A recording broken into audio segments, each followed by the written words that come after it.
नमस्ते दोस्तों, कैसे हैं आप लोग। आज हम बात करने जा रहे हैं माँ पीताम्बरा की, पीतवर्णा, ब्रह्मास्त्र रूपिणी, स्तंभन की देवी, जो अष्ट महाविद्या है 10 महाविद्या में, और कलयुग की जो अधिष्ठात्री देवी है माता बगलामुखी की। कौन है माता बगलामुखी, कैसे हुआ था इनका प्राकट्य, कहाँ कहाँ पे हमारे किस भगवान ने इनकी पूजा करी, क्या है इस शक्ति का रहस्य, क्यों पूजा करी जाती है माता बगलामुखी की, आज हम ये सब समझने जा रहे हैं इस वीडियो के माध्यम से। तो चलिए मैं आपको कुछ कथाओं के माध्यम से समझाने की कोशिश करता हूँ कि माता बगलामुखी का प्राकट्य कब हुआ था और हर युग के अंदर माता की, इस शक्ति की, माँ भगवती की क्या भूमिका रही है। सतयुग में अत्यंत भयंकर तूफान के आने के कारण सृष्टि का संतुलन बिगड़ने लग गया था। ब्रह्मांड का जो वर्चस्व है वो खतरे में पड़ गया था। सारे देवी देवता परेशान होके भगवान विष्णु के पास जब गए, भगवान विष्णु ने माँ बगलामुखी पीताम्बरा की साधना शुरू करी और उन्होंने वो जो साधना है वो हरिद्रा नदी के तट पे शुरू करी। साधना पूर्ण होने के बाद माता का प्रादुर्भाव हुआ और कहा जाता है कि जो हरिद्रा सरोवर था वो पूरा हल्दी के अंदर पीला पड़ चुका था। इसलिए माँ को पीला रंग अत्यंत प्रिय होता है। जो भी साधक या जो भी भक्त पीला रंग पहन के माँ की चौखट पे आता है, माँ जरूर प्रसन्न होती है। माँ ने उस अत्यंत भयंकर तूफान को स्तंभन किया और सृष्टि का संतुलन बचाया। त्रेता युग के अंदर भी श्री राम ने माता बगलामुखी की उपासना करी थी रावण को पराजित करने से पहले। जामवन ने उनको माता बगलामुखी की साधना करने की सलाह दी थी, क्योंकि माता बगलामुखी ब्रह्मास्त्र रूपिणी है और ब्रह्मास्त्र का उपयोग करने से पहले ब्रह्मास्त्र रूपिणी की पूजा करनी, आराधना करनी और उनसे ब्रह्मास्त्र का उपयोग करने की अनुमति लेना अवश्य होता है।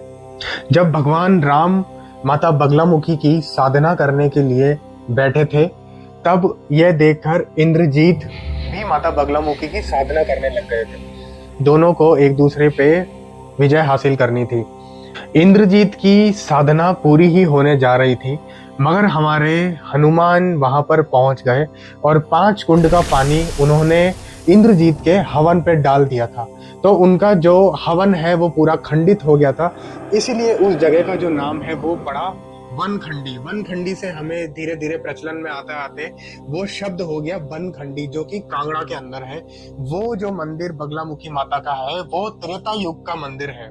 माता बगलामुखी श्री राम के सामने प्रकट हुई और उन्हें विजयी भव का आशीर्वाद दिया। अब मैं आपको द्वापर युग की जो महाभारत है उसकी कथा सुनाता हूँ कि माँ की वहां पे क्या भूमिका थी। श्री कृष्ण के मार्गदर्शन से पांडवों ने भी माता बगलामुखी की साधना करी थी नलखेड़ा के अंदर, जो कि एमपी के अंदर है।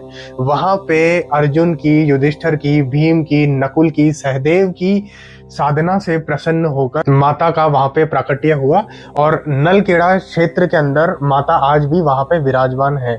जो 3 मूर्ति आप देखते हैं वो सरस्वती, लक्ष्मी और बीच में जो है वो माता बगलामुखी की है। भारत में हमें और कुछ प्रसिद्ध मंदिर माता बगलामुखी के मिलते हैं, जैसे दतिया के अंदर माता बगलामुखी का मंदिर हमें मिलता है, जो कि काफी सालों पुराना है। उसके बाद कामाख्या शक्ति पीठ के अंदर भी हमें माता बगला का बहुत ही शक्तिशाली मंदिर मिलता है। और एक नया मंदिर का उद्घाटन भी पिछले साल हुआ है, जो कि हैदराबाद में शिवमपेट गांव में है। माता बगलामुखी की जो साधना है वो बिना गुरु के संभव नहीं है, इसलिए कृपा करके इस साधना को बिना गुरु के करने का प्रयत्न आप बिल्कुल भी ना करें। माता बगलामुखी के जो भैरव हैं वो हैं मृत्युंजय भैरव। माता बगलामुखी की साधना करने से पहले भैरव की उपासना करना अनिवार्य है। अगर भैरव की आपने पहले उपासना नहीं करी तो माता बगलामुखी की साधना पूर्ण नहीं मानी जाती। माता बगलामुखी को कलयुग की अधिष्ठात्री देवी इसलिए बोला गया है क्योंकि कलयुग में भी ये अपने भक्तों की रक्षा करती है।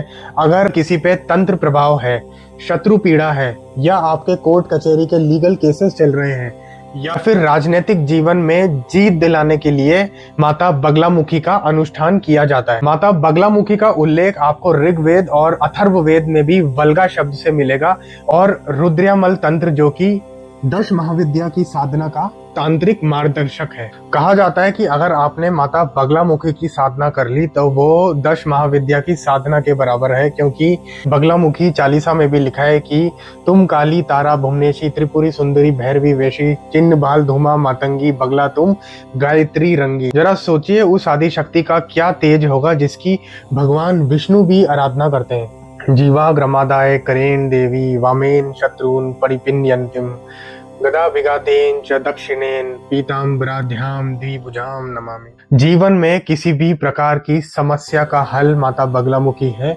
आप इनका गर्भगृह में जाने के बाद आपको जिस शक्ति का अनुभव होगा उसे आप शब्दों में कभी भी बयान नहीं कर सकते। मैं आशा करता हूँ माँ भगवती बगलामुखी आप पर हमेशा कृपा बनाए रखें। ओम श्री मात्रे नमः।